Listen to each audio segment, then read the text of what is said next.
Après, la journée a commencé aussi avec une mauvaise nouvelle. Ma mère m'a appelé ce matin quand j'étais sur la route avec Stevie.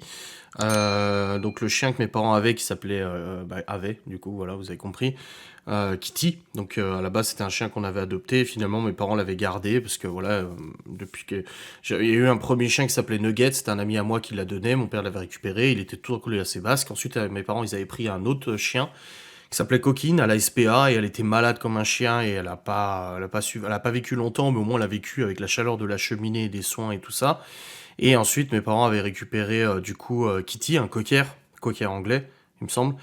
Et vous l'avez vu plusieurs fois dans des vidéos et tout ça, et malheureusement, elle est décédée cette nuit. Elle a eu une gastro il y a quelques temps, et ça faisait quelques jours, ma mère m'a dit qu'elle était pas en forme et tout ça. Mais bon, ça arrive, hein, des fois qu'ils soient pas en forme, mais ça a été très rapide, ça a été très soudain parce que cette nuit, elle s'est réveillée. Le chien s'est réveillé en pleurant et tout. Mon père est allé à son chevet. Et le temps de vouloir appeler du coup le vétérinaire de garde, les urgences animalières et tout ça, bah, elle est décédée. Donc elle a probablement chopé un cancer de l'estomac ou quelque chose comme ça. Sur les chiens, c'est toujours difficile de savoir, hein, parce qu'ils te le disent pas, ce qu'ils ont. Mais pour que ça soit aussi rapide et aussi soudain, je pense qu'à mon avis, c'était déjà pas mal avancé. Parce qu'il y a encore quelques jours, elle gambadait, elle courait.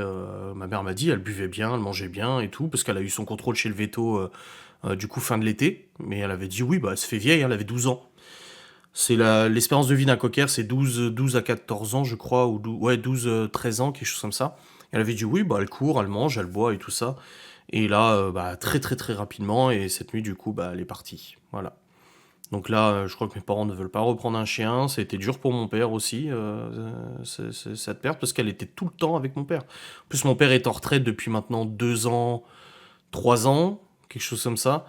Et du coup, c'est vrai elle était constamment avec lui, hein, tout le temps derrière lui, tout le temps à ses bases. Quand il allait bricoler, elle était avec lui. Quand il était sur le PC, elle était en dessous du bureau à ses pieds. Elle était tout le temps près du fourneau parce qu'il faisait chaud l'hiver. Elle était tout le temps en train de gambader dans le jardin quand il faisait le jardin et tout ça. Et voilà. Donc, on s'attache à ces petites bêtes, comme Laura l'a mis sur Facebook en réponse à mon père. Mais ouais. Bah, ma mère, elle dit ça fait tout drôle, hein. Elle dit ça fait drôle parce que. Ah bah non. Alors, du coup, je l'ai dit aux enfants ce soir. Et, euh... Et oui, c'est sûr que ça faisait 12 ans, hein, 12 ans. Elle a l'âge de Libby. Kitty, de toute façon, elle est née quasiment en même temps que Libby. Ouais, mais je pense pas qu'ils reprendront un chien, là. C'est le troisième d'affilée. Enfin, d'affilée parce qu'ils en ont repris un à chaque fois. Ça m'étonnerait qu'ils reprennent un chien. Bah, je pense que voilà, quand le chien meurt soudainement comme ça, je pense qu'il n'y a pas grand chose à faire en fait, hein. Aussi rapidement, c'est comme ma grand-mère avait une chienne, un labrador, pareil, cancer du foie ou je sais pas quoi, et ça a été fulgurant. Ça a été très rapide, quoi. Oh, Cacahuète va bien, oui. Oui, oui, bah la Cacahuète, elle a passé 15 ans, ça y est. Elle a 15 ans depuis quelques jours, depuis le 28 octobre, je crois. Elle a 15 ans et elle va sur ses 16 ans, du coup. Alors bon, elle est pas toute jeune, elle a les yeux vitreux, elle entend plus grand-chose, elle marche un peu de traviole. Parce qu'elle a une grosse hernie discale dans le dos, inopérable. Enfin, la veto nous avait dit... elle avait 13 ans quand elle a chopé sa hernie. Et elle a dit là, enfin, l'opérer pour lui enlever, c'est risqué à son âge quand même, hein. Ouais, mon père il a 88 ans et ma mère en a 86, Picaouette. Ouais. Bah, c'est comme iWalk, hein. De toute façon, iWalk, ça a été une descente aux enfers, hein, de toute façon. iWalk, c'était pareil. Il y a eu autopsie, justement. On avait demandé une autopsie pour iWalk et c'était cancer. Il avait un cancer généralisé. Pareil, c'est le truc qui prévient pas, quoi. Le chien, il avait 5 ans ou 6 ans, je crois. Je sais plus.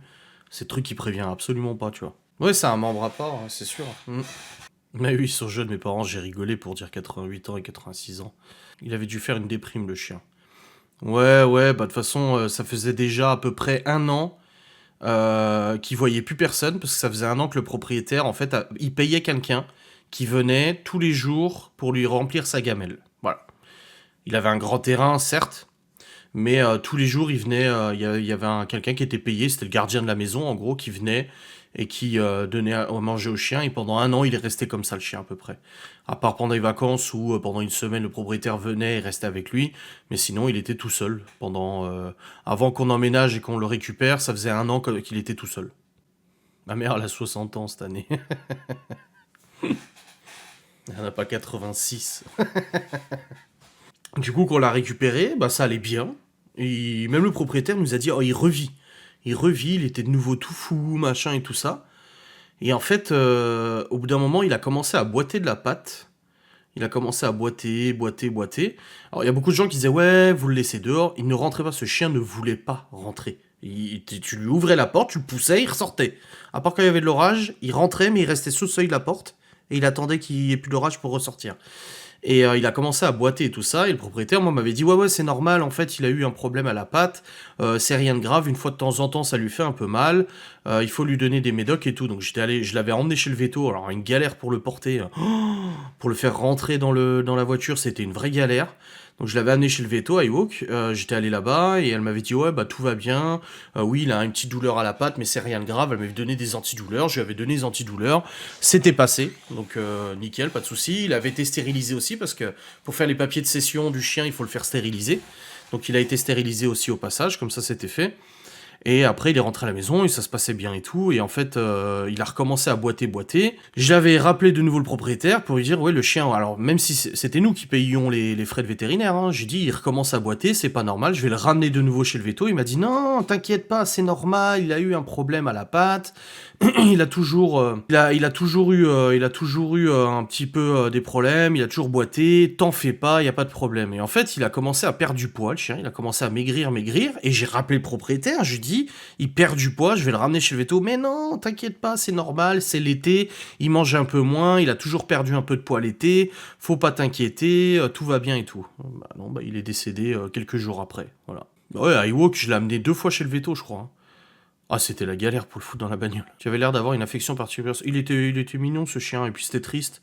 Il était resté 1 an comme ça, tout seul, et en fait, on a vu à quel point il était heureux de voir des gosses, de jouer avec les enfants et tout ça, tu vois. Non, vous connaissez pas tout ce monsieur, et croyez-moi, vous avez pas envie de connaître. C'est le propriétaire qui payait le veto. Alors, c'est le propriétaire qui a payé la stérilisation. C'est lui qui a payé le rendez-vous pour les antidouleurs. Et après, quand je l'avais rappelé pour dire j'allais ramener de nouveau le veto, à ce moment-là, il m'avait dit non, bah c'est bon, laisse tomber et tout ça, ne le ramène pas. Je dis tant pis, je payerai moi, je le ramène. Et il m'a dit non, mais en fait, il était tellement. Ce propriétaire, c'était un baratineur, hein. Donc il était très fort, hein, pour dire ah t'inquiète machin et tout. Donc j'avais laissé pisser. Quand Ewok est mort, j'ai fait appel à un équarrisseur pour venir le chercher et l'amener chez le veto parce que moi voilà, moi et les corps inanimés, je n'arrive pas. Que ce soit les animaux ou encore moins les humains. J'ai un gros blocage là-dessus. Je sais pourquoi. Et j'ai un très gros blocage là-dessus. Et c'était pour moi insoutenable ou impossible de toute façon de le porter ou de le toucher ou de l'approcher. Donc j'avais fait appel à un équarisseur qui l'avait amené du coup chez le veto. Et ensuite le veto, on n'avait pas encore fini les papiers de cession du chien, donc ils n'étaient pas encore validés, donc le chien était encore officiellement au nom de l'ancien propriétaire. Ils ont fait l'autopsie et tout ça, ils m'ont appelé pour me dire voilà, il avait un cancer généralisé et tout ça, blabla, etc. Et en fait, quelques mois après, j'ai reçu un recommandé du veto qui me disait que le propriétaire n'avait jamais payé la facture. Donc du coup, j'ai dû payer la facture du chien.